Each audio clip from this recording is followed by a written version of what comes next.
मुझे लगा सोई भी नहीं थी, बट वो समझ में नहीं आता कहाँ पे। कोई बात नहीं, ठीक है, ये मतलब चलता वो रहता आप है। जो आप बताते हैं आधी चीजें तो मुझे समझ में आती हैं कि यहाँ करना है, उसके बाद पता ही नहीं चलता है। एक्चुअली कॉजल बॉडी जो है ना, वो ट्रांस में वो लेकर जाती है। हम्म। तो मैं जो चीज बोलता हूँ, वो मेजोरिटी तो संस्कृत के मंत्र होते हैं या बीज मंत्र होते हैं। तो वो जो समझ में आने वाला पार्ट है, वो उन लोगों को है जो, मतलब वो हमारी सोल डोमेन को है। नहीं मतलब कि अभी ये चक्रा पे फोकस करेंगे और ये करेंगे, वो सब भी मुझे आधा टाइम पे तो पता चलता है, आधे टाइम पे पता ही नहीं चलता। तो इसको सिंपल तरीके से ये समझते हैं, हमारे यहाँ हर चीज जो है वो एक्टिवली अपना काम कर रही है। आजारपणा बरे होतील ना. राजेंद्र जी म्यूट कर लीजिए, फिर बात करिए।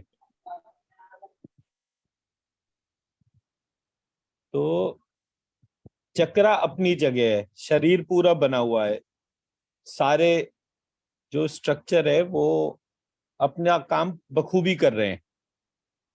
फर्क सिर्फ इतना है कि जो चीज अनकॉन्शियसली काम कर रही है, जब वो कॉन्शियसली काम करती है तो उसकी एफिशिएंसी बढ़ जाती है। इट इज एग्जैक्टली लाइक कि जैसे एक घर में मेड आ रही है, और वो मेड जो है सुबह आती है, अपना काम करती है, शाम को चली जाती है, ऐसा वो रोज कर रही है, लगातार 10 बीसियों साल से कर रही है। आपने सिर्फ इतना करा कि आपने रोज उस मेड को, अरे आ गए, चाय वाय पियोगे क्या, सब ठीक है, कोई चीज में हेल्प चाहिए, बहुत अच्छा काम कर रहे हो, ये ना भी कहें बहुत अच्छा काम कर रहे हो, एटलीस्ट उसको आने जाते वक्त एक बेसिक एक्नॉलेजमेंट मिलता है। तो जब वो वाला पार्ट होता है तो उसकी एफिशिएंसी इंप्रूव हो जाती है। Everything needs motivation. भगवान ने एक डिजाइन बनाया है जो पूरी तरह से कंप्लीट है, उसको किसी सपोर्ट की जरूरत नहीं है। The moment we acknowledge that, for example जैसे मैं क्या बोलता हूँ कि मेरे चक्रास है, हर चक्रा क्रिएट हो रहा है, अब वो तो पहले से ही क्रिएटेड है, कोई ऐसा तो है नहीं कि मेरे बोलने से एकदम से बन गया, बट क्रिएट हो रहा है। ये मैं किसकी डोमेन से कनेक्ट कर रहा हूँ, ईश्वर की डोमेन से कनेक्ट कर रहा हूँ कि भाई ईश्वर जो है पहली बार अगर उसने सोचा सृष्टि रचना में, तो कौन सा एलिमेंट सबसे पहले उसके ध्यान में आया, कौन सा चक्रा सबसे पहले उसने क्रिएट करा। वो तो ईश्वर है, वो एक सेकंड में इमेजिन कर सकता है, सारे एक साथ भी बन सकते हैं, वो तो उसकी राइट हो गई ना। बट मैं उससे अपने आप को कनेक्ट करके I am just trying to put a conscious effort in the process. Consciously एक काम को करते ही हमारा एनर्जी लेवल जो है, जो इनर बॉडी का है, वो बढ़ जाता है, और हमारा अंदर का जो पार्ट है वो रिलैक्स होना शुरू हो जाता है। तो जो कि किसी भी कारण से स्ट्रेस एक्यूमुलेट कर लेता है, वो स्ट्रेस क्लीन हो जाता है। जैसे मैंने ये पूरा प्रोसेस करा, तो कोई चीज है जो मुझे गाइड करती है कि मुझे क्या बोलना है। मैनी टाइम्स इट हैपेंस कि मैं बिल्कुल सोच समझ के स्क्रिप्ट बना के सामने रखता हूँ, लेकिन सडनली कुछ ऐसा होता है इनर गाइडेंस के तौर पे कि वो जो मुझे बोलना होता है वो तो मैं कुछ नहीं बोलता, कुछ और बोलना शुरू हो जाता हूँ। वो जैसा मुझे सुनाई देता है वैसा ही मैं बोलना शुरू हो जाता हूँ। तो इसका मतलब कि something is driving through a remote control. But वो कौन ड्राइव कर रहा है, इसके बारे में जितनी हमारी क्यूरियोसिटी बढ़ती जाएगी, वो इनर प्रोसेस इंप्रूव होता जाएगा। फॉर एग्जाम्पल जैसे आज जो है, मैं ऐसे ही बैठा हुआ था, तो मेरा नॉर्मली जो वर्क था वो श्री सूक्त और पुरुष सूक्त का था। आज जब मैंने पहली बार देखा तो वो श्री सूक्त, पुरुष सूक्त और कनक धारा सूक्त, ये तीनों को मैंने मर्ज कर दिया, और मर्ज करने का तरीका भी बिल्कुल डिफरेंट। सबसे पहले कनक धारा, फिर पुरुष सूक्त, और फिर श्री सूक्त, ऐसे करके तीनों के एक एक श्लोक जो है एक साथ कर दिए। अब ये प्रोसेस डॉक्यूमेंटेड नहीं है कहीं भी, मैं बोलूं कि ये कहीं डॉक्यूमेंटेड है नहीं, और हर एक श्लोक को दूसरे श्लोक से जोड़ने के लिए एक बीज मंत्र कर दिया। वो बीज मंत्र मतलब पुरुष, लक्ष्मी और श्री, इन तीनों को जोड़ के एक मैंने बीज मंत्र बना दिया, पव लक्ष्मी। अब I don't know whether it exist और नॉट, बट मेरे स्ट्रक्चर के हिसाब से ये एक परफेक्ट बाइंडिंग एजेंट की तरह से काम करेगा इन तीनों को बाइंड करने में।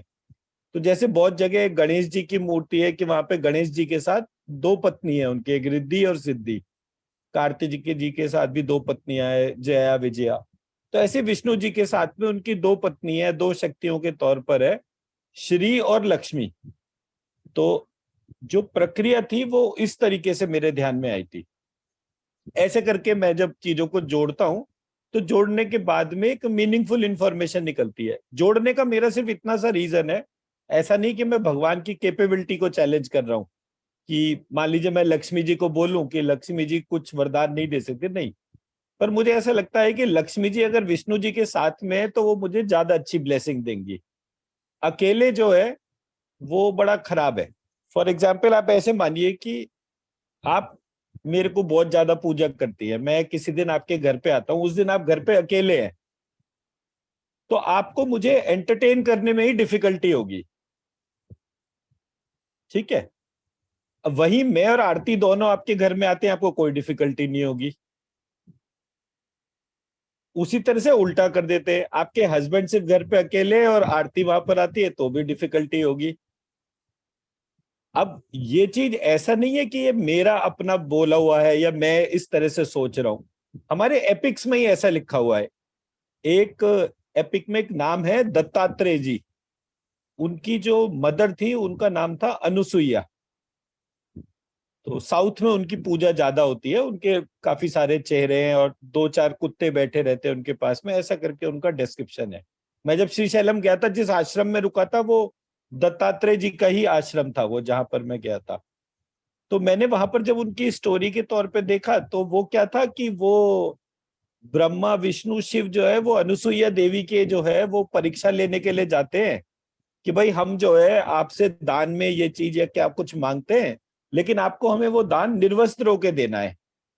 अब ये टेक्स्ट बड़ा एबनॉर्मल सा था, मुझे पहले तो पढ़ते हुए ही बड़ा वाहियात सा लगा। बट सडनली उन्होंने कहा हाँ वो कोई दिक्कत नहीं है, उन्होंने अपने प्रभाव से उन सबको बच्चों के रूप में कन्वर्ट कर दिया, जो जस्ट बॉर्न जो होते हैं।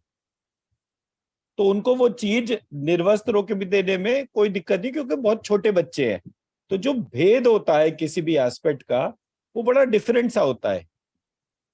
लेकिन बाद में जो है उन्होंने जो है हर एक के उससे जो है एक एक संतान हुई थी। एक दत्तात्रेय जी थे और दो और लोग थे, मतलब सारे बहुत बड़े बड़े लोग थे जो आए थे दुनिया में। और दत्तात्रेय जी को तो जानते हैं लोग कि मतलब उनके जो मिराक्युलस वो है, मतलब उनके जो लोग डिसाइपल है या पूजा करते हैं उनके यहाँ भी बहुत ताकतें हैं उन लोगों के हिसाब से। तो सो दैट वे।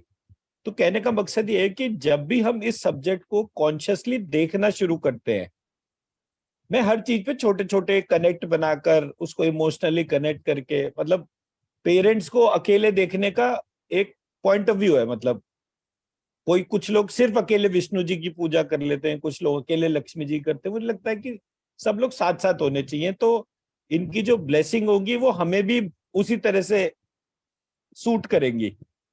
मैं मेरा इमोशन समझा पा रहा हूँ, मतलब जी विच इज जी what sir. I am trying to express. इसलिए जी गायत्री जी के साथ मुझे महामृत्युंजय दिखते हैं, शिव जी के साथ पार्वती जी या सती जी या शक्ति। तो मैंने तीनों को, अब ये तीन तीन पत्नियों वाला मुझे कॉन्सेप्ट नहीं समझ में आता, मैंने एक ही नाम रखा, सती पार्वती शक्ति। तो अब ये उनकी डेफिनेशन भी हो गई, ये उनका नाम भी हो गया, और ये एक उनका क्यूमुलेटिव स्वरूप हो गया, क्योंकि एक ही शिव है और ये तीन सिर्फ अलग अलग पार्ट में डिमॉन्स्ट्रेशन ही है। हो सकता है वो तीन अलग अलग हो, बट ठीक है, जो मुझे समझ में आया मैं अपने हिसाब से काम करता हूँ। बट मेरी प्रक्रिया पे जाने के बाद इमिजिएटली लोगों को ट्रांस जैसा फीलिंग आ जाता है। जैसे आपने बोला मुझे जल्दी नींद आती है, कुछ ये रिलैक्सेशन इसलिए है बिकॉज एक सिक्योर्ड एनवायरनमेंट हमारे आसपास चल रहा है। That is what my observation is.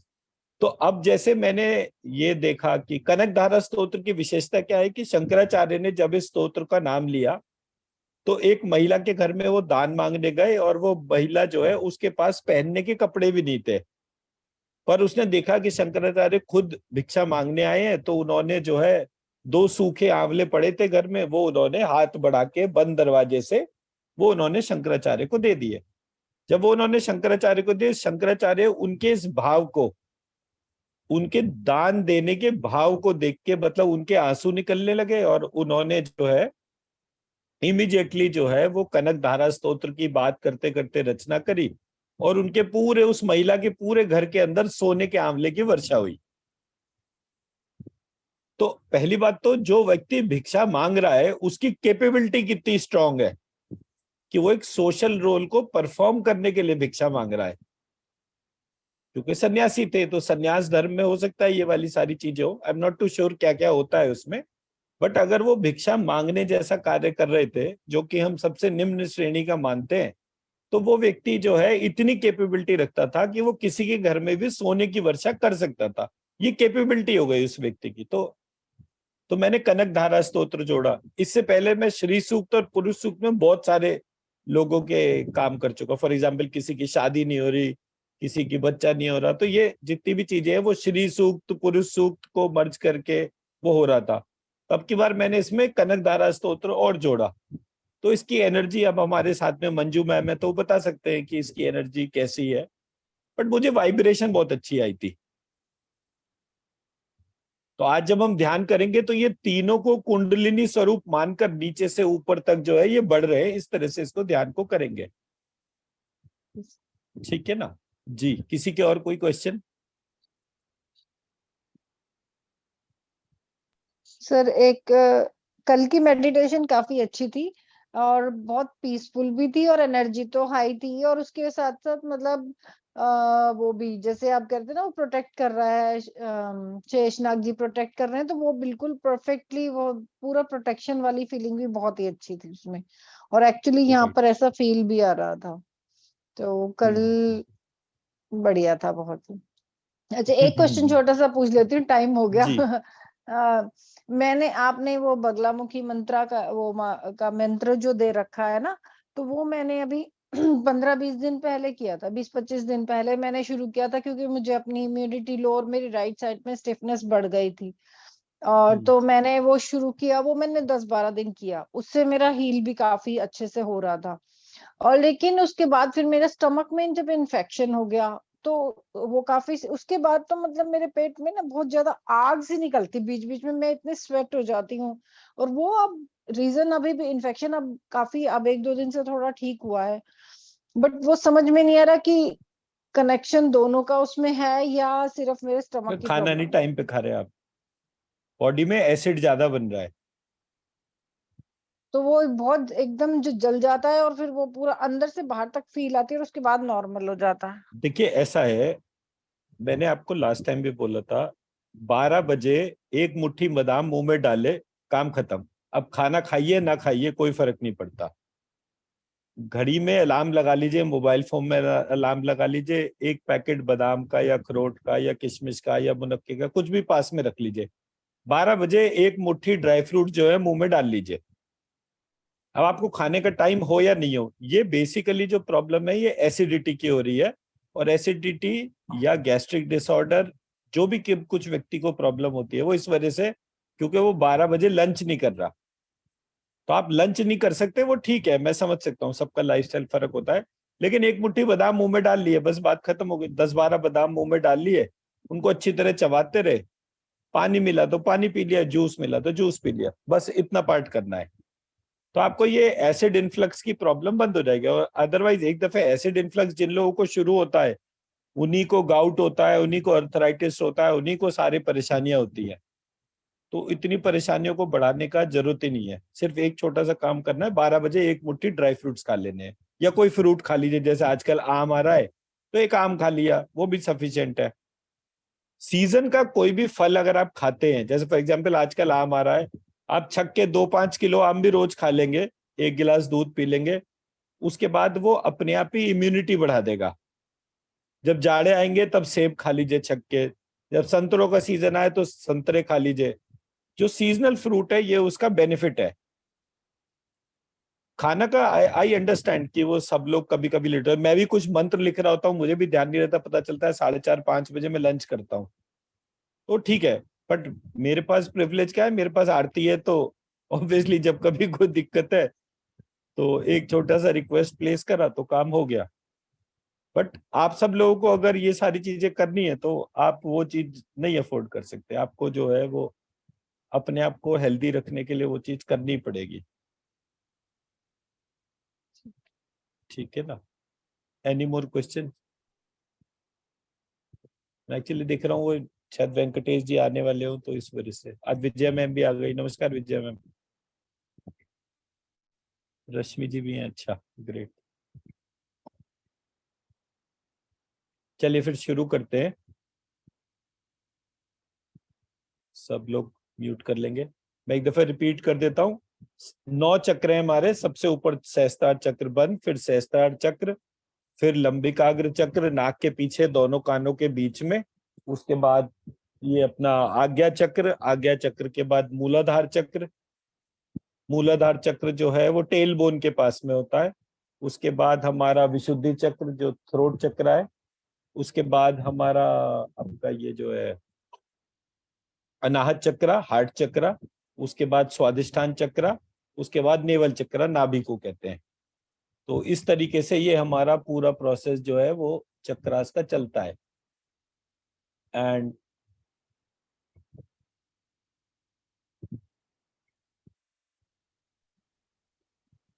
Sir एक छोटा सा क्वेश्चन है। जी, सबसे पहले हम ध्यान लगाएंगे, मतलब सहस्त्रार बंद पे लगाएंगे सबसे पहले तो, और प्रोसेस जो है ना सहस्त्रार बंद सहस्त्रार, पे उसके बाद सहस्त्रार पे लगाएंगे। सबसे ऊपर सहस्त्रार बंद हो गया। जहां मैं हाथ रख रहा हूँ अपने सर के ऊपर, पहला ध्यान जो दिया छोटे बच्चे का सॉफ्ट ब्रेन होता है वो सहस्त्रार, उसके ठीक नीचे सहस्त्रार चक्र बंद होता है। फिर सहस्त्रार आएगा, उसके बाद सहस्त्रार हो अपन गया। अपने को नाक के पीछे लंबी दोनों कानों के बीच में लंबिकाग्र के ऊपर हो गया सहस्त्रार, और नीचे लंबिकाग्र हो गया। उसके बाद कौन से चक्र पे जाएंगे सर हमको? मेडिटेशन में आज्ञा चक्र जो माथे पे होता है। फिर आगे पे, फिर उसके बाद कहाँ जाएंगे? मूलाधार चक्र, टेल बोन।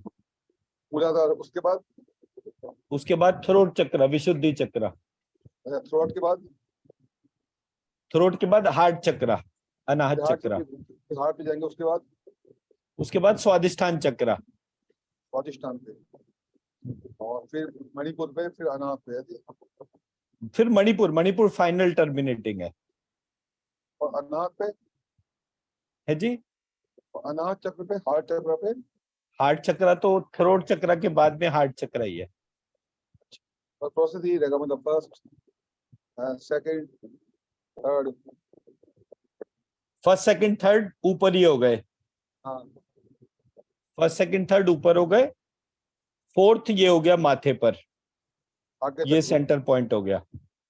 आगे चक्र। बेसिकली सारे चक्र हमारे सेंटर लाइन है। मतलब अगर हम यूं सीधी एक लाइन खींच दे अपने बीच में, तो उस पर ही हमारे सारे चक्रास आते हैं। ठीक है ना? ये वैसे जब कोर्स करते हैं ना, तब हम ये सारी की सारी चीजें बताते हैं। ठीक है जी, चलिए तो शुरू करते हैं। सब लोग एक रिलैक्स पोजीशन में बैठेंगे, पीछे टेक लगाकर। जहां भी डिस्टरबेंस ना हो उसके तौर पे मैं सबको म्यूट कर देता हूं।